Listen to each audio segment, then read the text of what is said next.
Our first item is the consent agenda. And the consent agenda is a means of expediting routine matters which come before the commission for approval. The consent portion of the agenda is approved by one non-debatable motion. If any commissioner wishes to remove an item from the consent portion of the agenda, that item becomes the first order of business on the regular agenda. Mr. Chairman, I would make a motion that we approve today's consent agenda, consisting of item A, consideration of auditor-approved claims for payment for May 3rd, 2017, and that's not 3017, through May 16th of 2017, consideration of administrative adjustments on real property, and item C, consideration of administrative adjustments, personal property. Item D, consideration of application for property tax abatement, which there is one. Consideration of application for settlement or deferral of property taxes, 7 of those. And item F, consideration of the Utah State Tax Commission proposed valuation adjustment for T-Mobile. And finally, item G, acknowledgement of publishing notice of adoption of ordinance 2017-1089-0 and ordinance number 2017-1090-0 on Saturday, May 6, 2017. Thank you. We have a motion. Do we have a second? Second? We have a motion and a second. All those in favor say aye. Aye. Aye. The motion passes. Item 1, consideration of purchases. Mark Blanch, how are you doing? All right, so the first ones we have for you today are from the Sheriff Department. The first one is for Tri-Tune boat. It is a used boat. It's a 27-foot, and they're trading in a 24-foot, which they have. And the total amount of that after the trade-in is $23,417.81. And they do have a budget to take care of that. The next one they have is for our architect fees for the crew housing, new crew housing they have out there, and it is for $14,225. And the next one is for some body armor for the sheriff's office, and that comes to $13,885. So I did have a question on that. Why is it lower? Why is it the same quality as the state bid? Yeah, same quality. You can't, it mentions there that it is lower than the state bid. You can, if you work real hard, you can find stuff lower than the state But bid. as long as it's So the that's same what they quality. did. Yeah, Same quality, sure. same. Yes, we actually had the manufacturer of this new product come out and actually do some tests and stuff there, shot it on the range, and I'll get Chief Deputy Brooks, who's kind of over SWAT and everything, that's his review. I just want to make sure we're not getting subpar body armor. And I had a question. I had a question about the architect. Is that the crew housing? Is that mod? Is that your mods? Modular.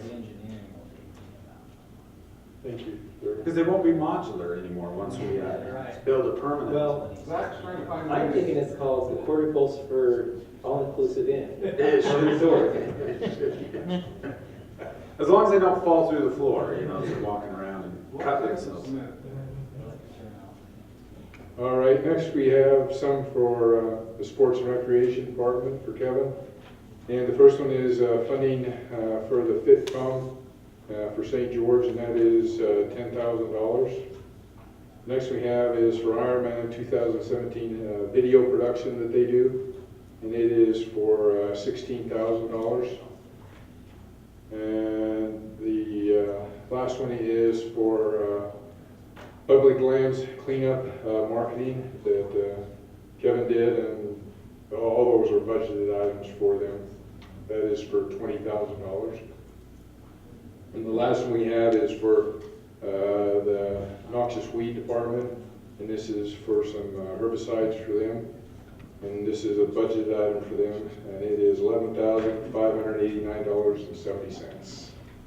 70 cents. Yeah. Mr. Chairman, seeing no objections to it, I would make a motion that we approve the purchase request as outlined by the clerk auditor's office.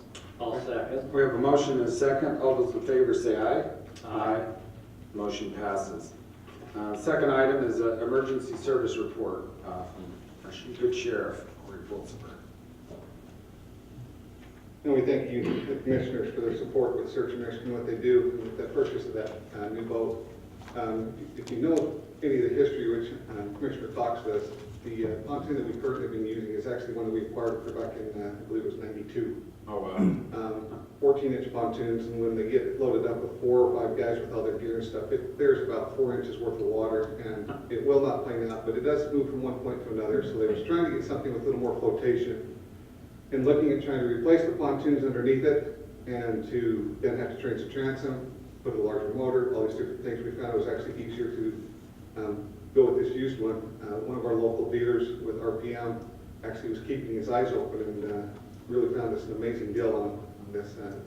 He's always there to help out with our volunteers, and he's helped us with many other things before, so we're appreciative to Roger and the group up there at RPM for helping us out with that.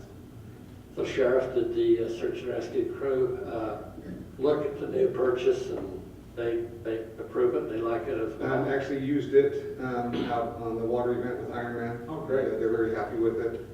It does have that platform, the tower that's overhead, and that's going to be a huge benefit. Because for visibility, when they got people working in the waters, being at that little bit higher elevation, being able to look down gives you much better visibility and being able to watch what's going on and seeing your people and personnel that are in the waters. With that, in this last report for May, which is April 18th through May 16th, we've got a total of 9 more search and rescue calls. Brings our year-to-date total to 36. Total man hours on this report is 254.5 hours of donated time. Briefly just touch on a couple of these. The one is 17-year-old male that fell up on Jarvis Peak that's out on West Mountain up above the TV towers area. They were out there doing some hiking and stuff. Ended up having search and rescue, items, Beaver Dam, Life Flight Arizona, DPS finally responded. He was up in a canyon, kind of down into a ravine a little bit, and we had the ability to actually extricate him by hand, but we was looking at a 4 to 5 hour of additional man hours with a team of about 15 people. We reached out to some of the other agencies with Lifeline, also with DPS and others to try and get a helicopter available that had the ability to do a long line or even a hoist to get him out of that area. As we was getting medical personnel to him and trying to treat him and such. Because the weather that day, the helicopter down in the gorge, not the gorge, Grand Canyon had been grounded. Lifeline's hoist capability was grounded in Salt Lake. DPS was grounded for something else. And finally, Arizona DPS actually said that they were willing and available. And of course, we had to go through some clearances and things to get them to cross the state line to come and help us. But where it's a life safety issue, they do that. And it's really great because of Eric and others, the work that we've done to create the MOU with Mojave County has made it much easier for us to share resources back and forth, and really turning out to be quite a good working relationship. That one was 90 hours of man time just because of how far up there in the hills that he was. We had a 76-year-old male that fell about 12 feet off the Toker Falls. This was at the same time there was about 4 other incidents going on. Hurricane Valley Fire had, I think, all 5 or 6 of their ambulances deployed at the same time. Our rescue razor was on an incident up on the top of Sand Hollow up on the sand dunes as part of that race.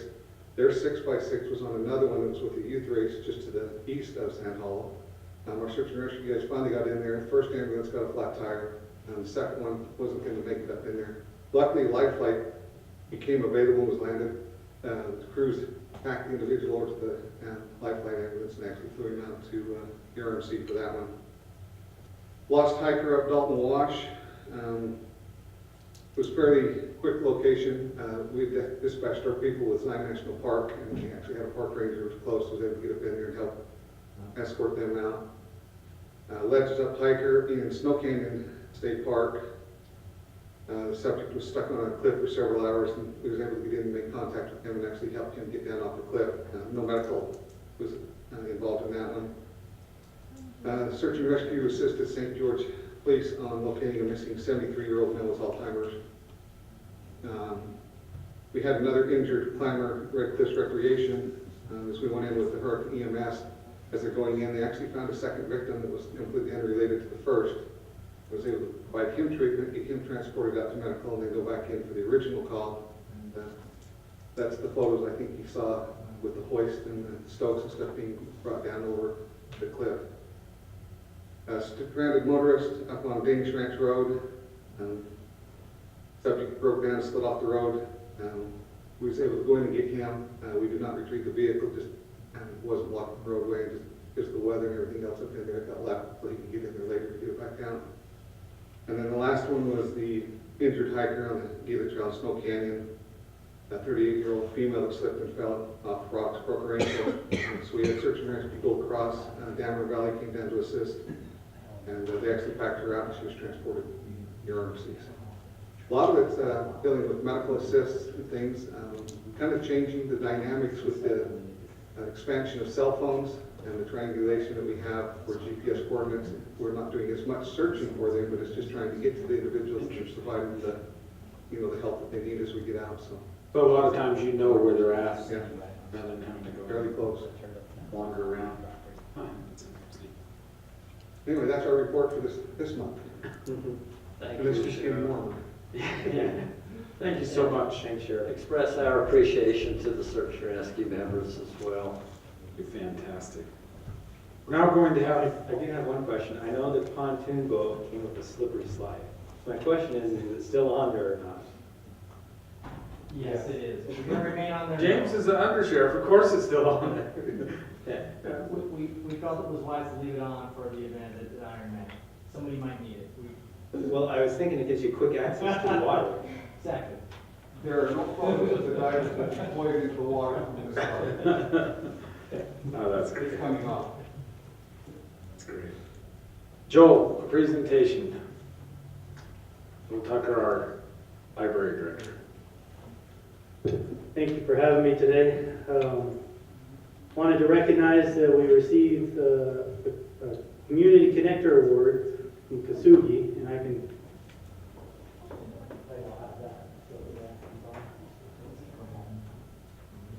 So Kasugi, standing for Communities of Searcy Dynex User Group Incorporated.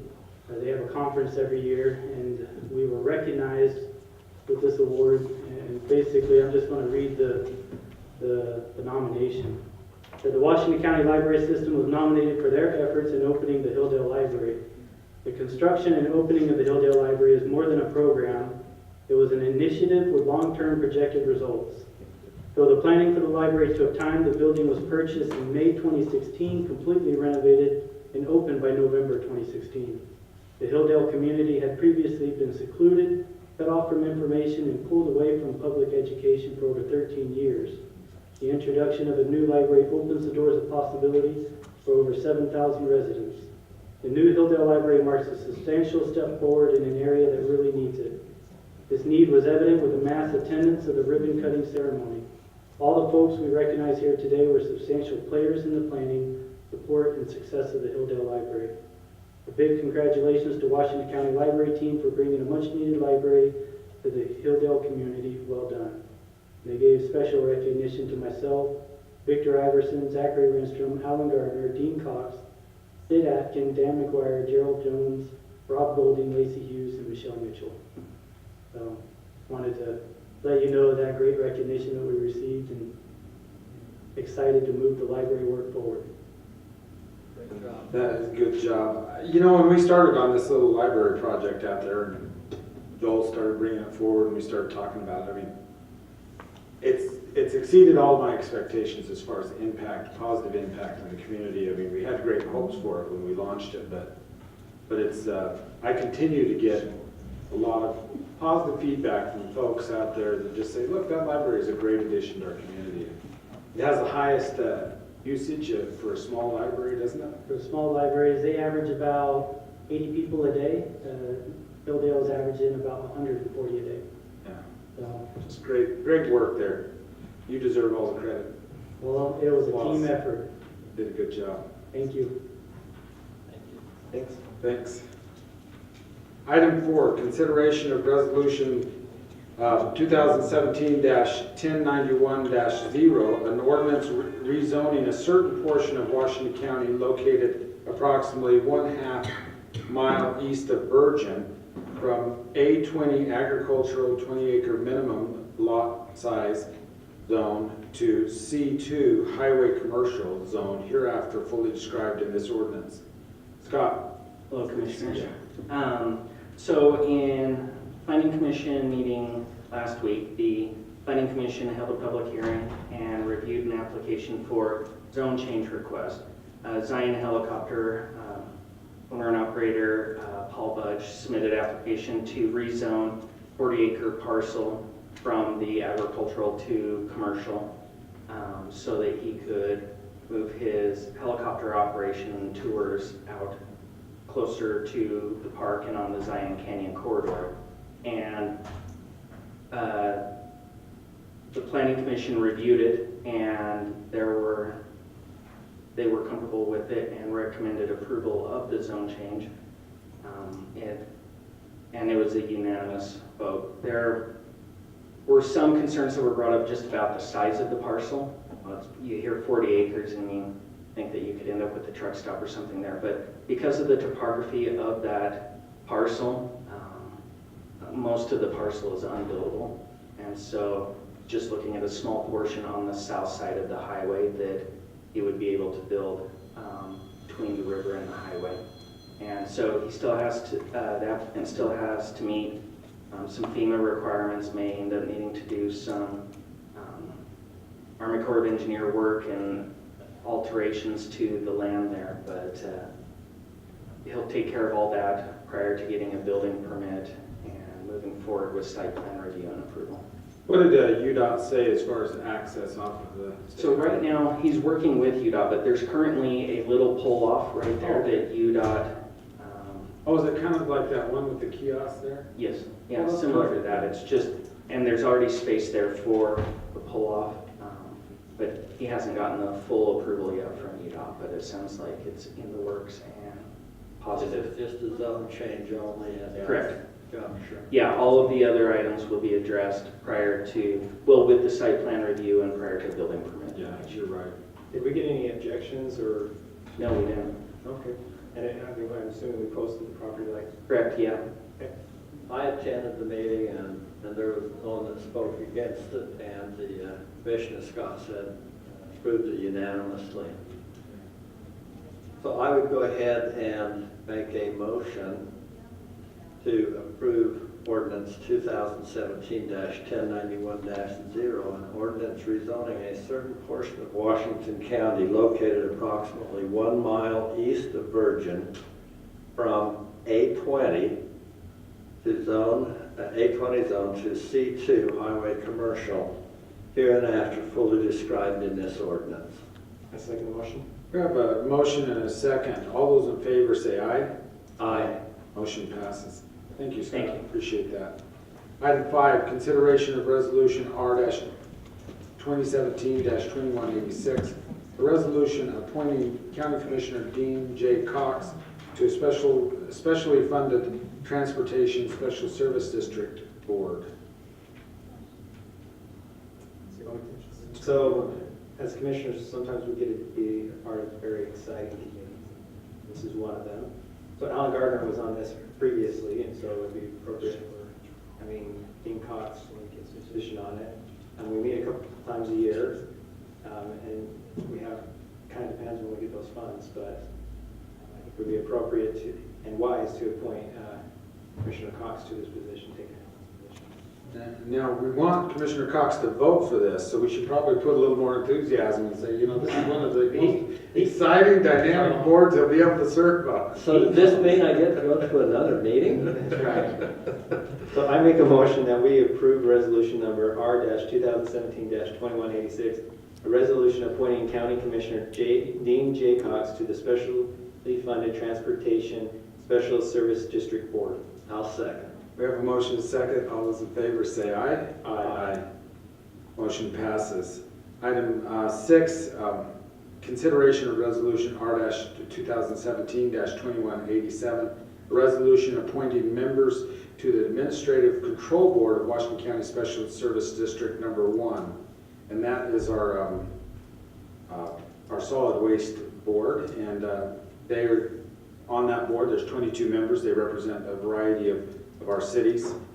In this particular motion, we are putting forward the names of Chantel Merglick Browning as Laverkin's designee and Troy Bellingston as a Washington City's designee to serve on that. Okay, I would make that motion to appoint those two members to the Washington County Special Service District Administrative Control Board for Special Service District Number 1, Solid Waste District. I'll second it. We have a motion and a second. All those in favor say aye. Aye. Motion passes. Speaking of boards, which, the great thing is we get so many good people in our county to serve on these boards as well. So item 6 is consideration of resolution R-2017-2187, a resolution appointing members to the Administrative Control Board. No. That was, I apologize. We're on 7. Consideration of resolution R-2017-2188, resolution appointing a member to the Washington County Weed Board. I'll bet you had a lot of applicants for the weed. We did. Some of them came from the sheriff's, from purgatory, not that. We explained what kind of weeds we were eradicating. No, just kidding. This is important stuff that we do. It is set up by state law. These noxious weeds really do impact all of our private property owners, and county really plays a key coordination role in eradicating these noxious weeds that can impact how we use our land. And I think Washington County does an excellent job. Some counties, to be honest with you, I think they've almost thrown in the towel on obnoxious weeds. But in this resolution, we are, Dallin Wadsworth was on the board and had to step aside, and so we are recommending that Clay Campbell be appointed to replace Dallin. Clay also works with the city of Hurricane and has already been working with the weed board. So. So, Mr. Chairman, I make a motion that we approve the resolution number R-2017-2188, the resolution appointing a member, specifically Clay Campbell, to the Washington County Weed Board for a term to expire on December 31st, 2017, filling the rest of Dallin Wadsworth position. And I'll second. We have a motion and a second. All those in favor say aye. Aye. Motion passes. Item 8, consideration of resolution R-2017-2189, a resolution approving the execution of an agreement between Washington County and the City of Laverkin regarding transferring ownership of several parcels of real property and approving the execution of a quitclaim deeds transferring ownership of the parcels. Kim Hafen, are these some tax sale parcels that? They are not. Oh, good. But before I start, we should wish happy birthday to Nicole. She turned 29 today, which is kind of an exciting time for her. I appreciate you bringing that up. I think I think she's excited about it as well. And we should have that in the minutes reflected, that Kim has I wish you would have told us this morning so we could have had Cheyenne run out and buy her something and put our names on it. Yeah, that would be better. It's never too late. Related presents are better than no presents at all. So I think there's 3 parcels actually in this. They're all in the road, in a roadway in Laverkin. Ron and I took a little trip. It's been a while ago. The wheels of progress turned a bit slowly. We did some parcels for St. George City end of last year. These are in Laverkin. We got some more to go in other cities and towns, so we're working to get those that really ought to belong to them instead of the county. There's 3 in with these, and actually Kyle Goober and I have been in cahoots on making sure we get these transferred over. So they're all roadway parcels. Okay, Mr. Chairman, I would make the motion approving resolution number R-2017-2189, a resolution approving the execution of an agreement between Washington County and the City of Laverkin regarding transferring ownership of 3 parcels of real property and approving the execution of quitclaim deeds transferring ownership of parcels. That was 3, wasn't it, Kim? 3. I'll second it. We have a motion and a second. All those in favor say aye. Aye. The motion passes. Item 9 is consideration of resolution R-2017-2190, a resolution approving an interlocal cooperative agreement between the town of Virgin and Washington County regarding the improvement and maintenance of the Sheep's Bridge Road. And I'd just like to speak to this a little bit. So this is an agreement between Washington County and the town of Virgin as far as working together on the Sheep's Bridge Road, which basically goes from SR9 to 58. There on the bottom, 58? 59. 59, I knew I was close there. But what we have, Virgin's a smaller community. It doesn't even have a grader. This is a road that with as much tourism as we have in our county, with the Gem Trail and with other mountain bike trails that are out there, we're seeing a tremendous amount of increased use out there, and it's kind of an opportunity, the county working with the town of Virgin to provide a better transportation system, not just for our residents, but also for those that are visiting and recreating in the area. And that was kind of that's what we do in this county. We work together and we try to solve problems. And as a part-time co-op resident, I drive on SR9 and you get a really good look over the valley. And over the past few years, I've been amazed at the increase in traffic and camping in that entire area.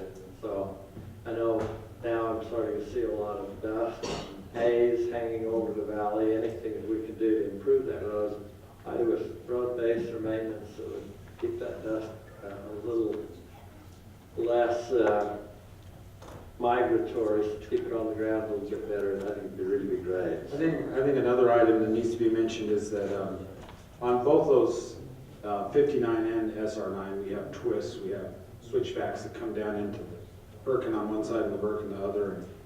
And there have been some pretty bad wrecks on there, so there could be a possibility of those roads safety and needing to have a secondary access out of there. So I will go ahead and make a motion that we approve resolution number R-2017-2190, a resolution approving an interlocal cooperation agreement between the town of Virgin and Washington County regarding the improvements and maintenance of the Sheep Bridge Road. I'll second.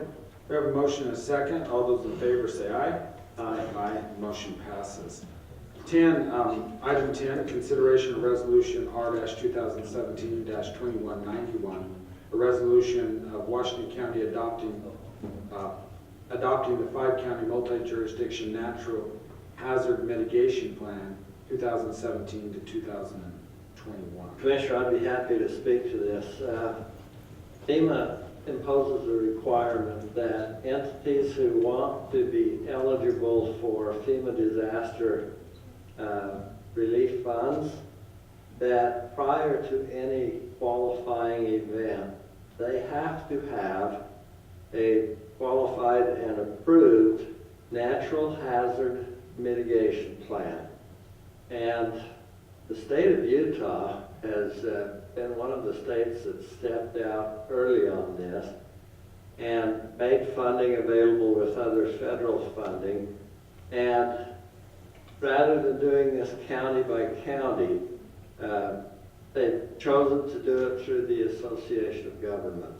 And really, as we look at our 5-county area, which includes Beaver, Garfield, Kane, Iron, and Washington counties, a lot of the types of hazards that we face have a lot of commonalities. Wildfire, flooding, and so this has really made sense. And 5 counties started doing this in 2005, and so they've gone through this cycle several times now. This is their latest revision of that natural hazard mitigation plan. I've had a chance to review it. I feel that each time it's gotten better, and it helps us know in advance places and things that we can do to help prevent some of our hazards from posing a dangerous risk to our residents in future events. And so if you look at our river armoring, for example, we did that in 2006 and 7, 5, 6, and 7, and And then we've had floods subsequent to that project that have been just as big as the flooding in 2005, but the damage has been minimal or virtually none because of the steps that we've taken. And so I would make a motion in support of Resolution R-2017-2191, a resolution of Washington County adopting the 5-county multi-jurisdictional Natural Hazard Mitigation Plan 2017-2021. A second motion. We have a motion and a second. All those in favor say aye. Aye. Motion passes. Item 11, Commissioners' Report. I don't have anything. Just it'll be live. Well, I will just report that I continue to be impressed with the working relationships we enjoy with each of our communities. With this past Ironman event that passed through Hurricane and Washington, the city of St. George, into the unincorporated county. It's really great to see how our law enforcement, public works, and everybody else is able to come together on a large project like this that has significant financial impact on our county. And so my hat's off to our community partners and how we've been able to leverage our efforts with each other for hosting these great events. It is great. We really do have a great county. I'll just give a quick report. We had our first public lands cleanup.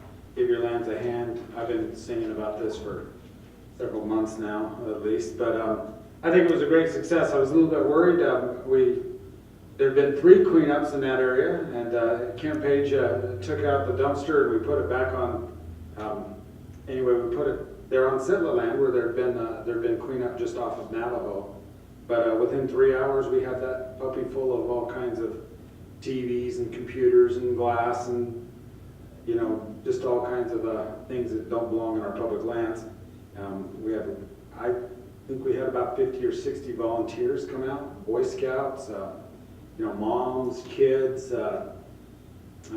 Julie's group with the Jeepers, they came out. They had their own Jeeps driving all over the countryside, bringing in stuff and dumping it out. It was great.